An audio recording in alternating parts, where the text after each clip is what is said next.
And then, after many weeks of wandering through Kinnereth's sacred lands, and thanks to her gift of good fortune, they finally found a cabin, and the beautiful young healer woman healed the innocent, kind old lady's wounds, and they rejoiced that they were finally safe, and promised to stay best friends forever and ever, even in Sovngarde. I was hoping you'd say... But as the beautiful young healer woman took 102 paces to return home, she knew. What is it? What is it? Something was not right. What? She turned around to look at the sweet old woman one last time, and she saw there was something there. Something she had almost missed. Something bad! But it wasn't too late. When you feel that something is not right, you must follow that feeling, children. Don't run away. Look at what is there. She knew there was only one way to solve this. Help! I'm beat!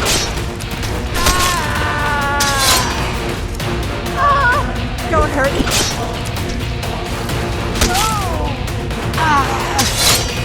What are you doing?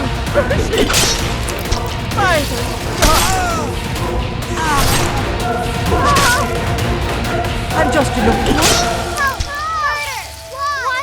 Why did you do that? Stop that! Oh, huh? What's the matter with you? Yes, of course. Was that really necessary? Sorry.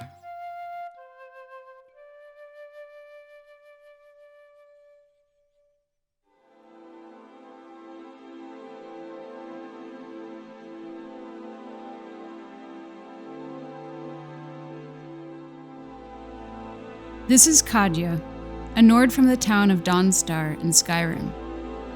Her family's stable just outside of Dawnstar recently suffered the loss of one of their horses during the unbelievable and unprecedented dragon attack that had devastated the town. Everyone was still terrorized, though Kadja has always been tough and unflappable, and felt almost impatient to do whatever needed to be done to repair damage and restore a sense of stability. At the end of the day, she went to the horses. She felt her presence calmed them, and they did the same for her.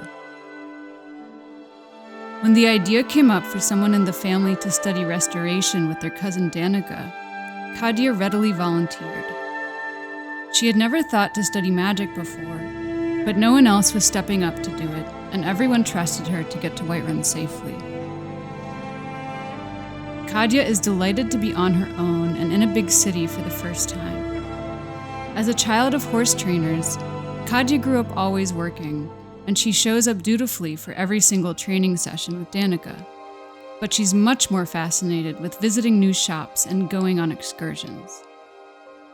While Danica tells her for the 4th time to focus when using the Heal Others spell, Kadja's fantasies fluctuate between the most beautiful necklace she saw at the shop and how fun it must be to decapitate an enemy in the heat of battle.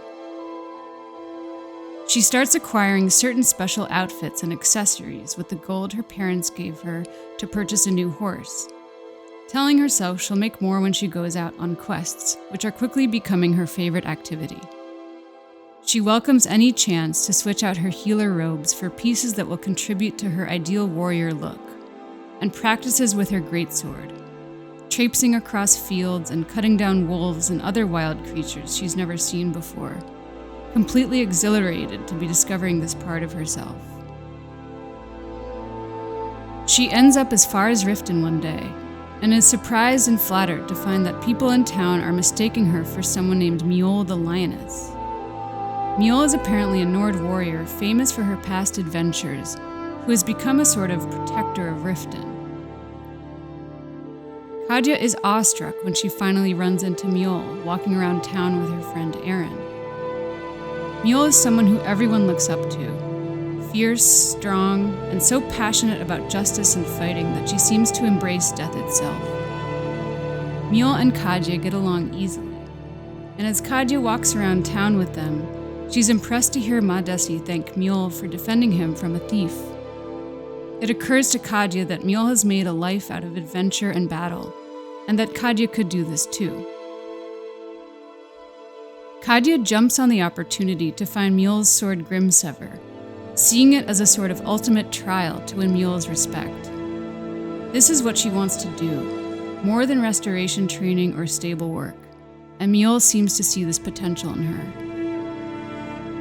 She gets a bite to eat at the friendly, cozy tavern, and on her way out meets a local named Louis Latruche, who tells her of a special horse that needs to be returned to the rightful owner. She's confused why he needs her help, until she realizes that he must be terrified of stepping foot in the jail. She's happy to go in for him and talk with the Sibby Blackbriar. Helping out weaker townsfolk in need is just what Mjoll would do. But her first priority is Grimsever. Mzinchileft is the first dwarven ruin Kadja's ever explored, and she's astonished to see a place so magnificent and so pretty. Exotic foreign designs, strange statues, every object gilded and shining.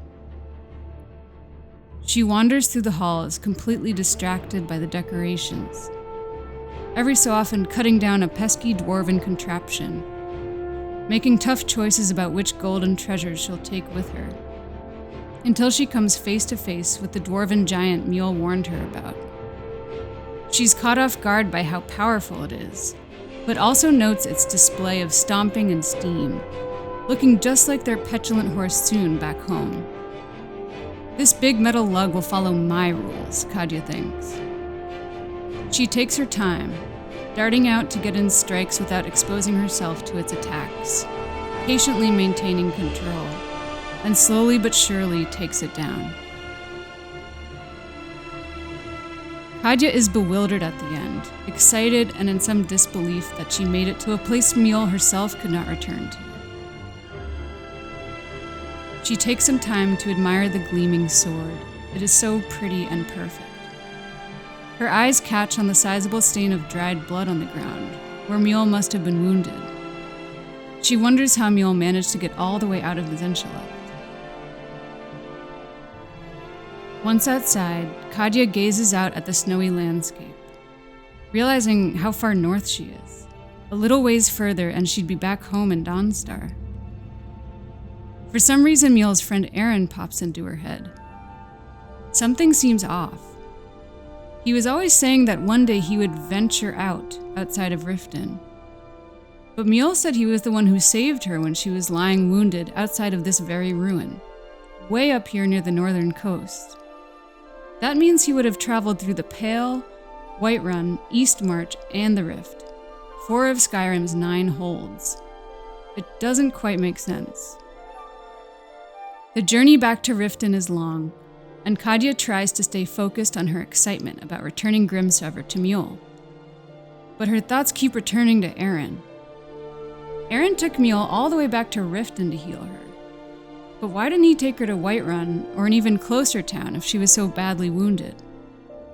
He also said that he had healed Mjoll, but that seemed strange. Kadja had been training in restoration, and he didn't seem to know much about it at all. Kadja can't contain her joy as she reunites Mjoll with Grimsever, thrilled that she's proven herself worthy of accompanying Mjoll on quests. But as the days pass, her instinct only grows stronger that something is not quite right about Aaron and Mjoll. She notices that Aaron only leaves Mjoll alone when she goes on a quest with Kadja. Otherwise, without fail, he follows and stands close behind Mjoll, crowding her personal space, sometimes appearing seemingly out of nowhere. It occurs to Kadja that this is exactly like her horse's testing behavior back home, when they try to assert dominance by owning another horse's space. But Mjoll is one of the toughest people I've ever met, Kadja tells herself. She seems content with the arrangement of her friendship with Aaron. People are different than horses. And Danica said my imagination sometimes gets pretty wild. Yet one early morning, Kadja stops by Aaron's house to speak with Mjoll, and comes upon him standing over Mjoll in her bed, watching her sleep. An unfamiliar sensation runs through Kadja, a chill. He is so focused that Kadja is able to step out quietly before he notices her. She breathes in the outside air with relief. She has never experienced unease like this, not even when the dragon came to Dawnstar. Kadja's realizing she's even feeling uneasy around Mjoll herself. Mjoll slaughters with a brutality and unbounded enthusiasm that Kadja had initially admired and wanted to emulate. But at this point, Kadja has developed a broad repertoire between two-handed combat and restoration, and she's become adept at maintaining a balance between taking action and pausing to process and reassess or recover, a skill she learned over years working with horses, and which she applied to fighting for the first time during her battle with the Dwarven centurion. She realizes this skill, this sense of balance, is what allowed her to not only survive that battle, but to leave the ruin unscathed. Mjoll's obsession with bloody fighting and exterminating bandits now strikes Kadja as reckless and disturbing. When Kadja had helped care for a soldier with a head wound at the Temple of Kinnereth, Danica had explained certain behaviors typical of head trauma: increased impulsivity, aggression, lack of awareness, and lapses in memory and judgment. It occurs to Kadja that the nature of the trauma Mjoll experienced in Mzinchileft might explain some of Mjoll's inconsistencies and impulsiveness. One horrible night, Kadja drops a sweet roll by accident on the floor of the tavern, and Mjoll suddenly flies into a frenzy, attacking fellow townsfolk as if they are all her sworn enemies. Kadja manages to calm Mjoll down, but is completely shaken. She doesn't understand what just happened, and Mjoll seems to have no awareness of the state she was in. Kadja stops spending time with Mjoll and Aaron after that. She finally talks to Sibby Blackbriar about the horse, and isn't fazed when the mission involves sneaking and stealing. She no longer feels the flame of taking up a mantle in some supposedly greater war between good and bad. The more experienced Kadja has become, the more she recognizes she can fully trust herself to make her own choices and let her own wisdom guide her. And she's filled with a strange, intuitive urgency to get this horse Frost. As soon as she meets him, she looks into his eyes, as she does with any new horse, and relaxes deeply, perhaps for the first time since she left home. He has a soft, kind eye. When Kadja meets Louis Latreche for the last time, she puts on her best display of hard-won dominance, leaving no question that Frost will stay with her. Before she knows it, only she and Frost are there, somewhere in the woods, with the sound of the birds and the voice of the wind. Delicate mist forms move subtly around them. While she can't see the road in front of her, the path forward is clear.